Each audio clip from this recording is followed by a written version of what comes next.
16 నెలలు 17 నెలలు అయిపోయింది మౌంతా తుఫాను. పలుసార్లు వచ్చారు, పరామర్శలు, కానీ ఇంకా యాక్టివ్గా ఉండాలని కోరుకుంటున్నారు వాళ్ళ శ్రేణులు. ఇది సరిపోదు జగన్, అది. ఎందుకంటే 164 స్థానాలండి బొటాబొటీగా వచ్చి, సరే 40% ఓట్లు వచ్చినాయి, ఆ ఓట్లు ఆ 40%కి 30 వచ్చిందని వీళ్ళు అంటారు, 50 అయిందని వాళ్ళు అంటారు. ఆ లెక్కలప్పటినీ ఎవడు చెప్తాడు? ఇది 3.5 సంవత్సరాల తర్వాత కదా అది పెరిగిందో తగ్గిందో తెలిసేది. కానీ ప్రతిరోజు కూడా ఒక యుద్ధంలాగా ప్రతిపక్షంలో ఉన్న వాళ్ళు పోరాట పటిమని చూపించాలి, ప్రజా సమస్యల మీద గలం ఇప్పాలి.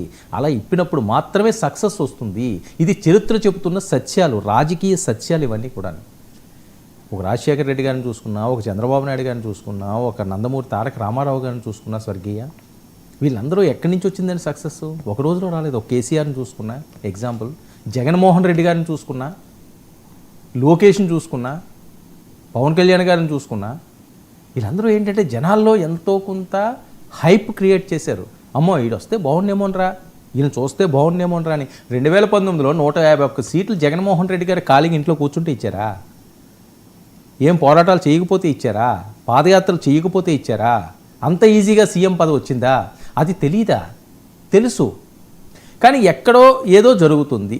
ఏం జరుగుతుంది? కొంతమంది సీనియర్లు అందరూ కూడా నిరాశ నిస్పృహల్లో ఉన్నారని, ఈయనంత యాక్టివ్గా ఉండట్లేదని, యాక్టివ్గా ఉండాల్సిన సమయం ఆసన్నమైందని. ఎందుకంటే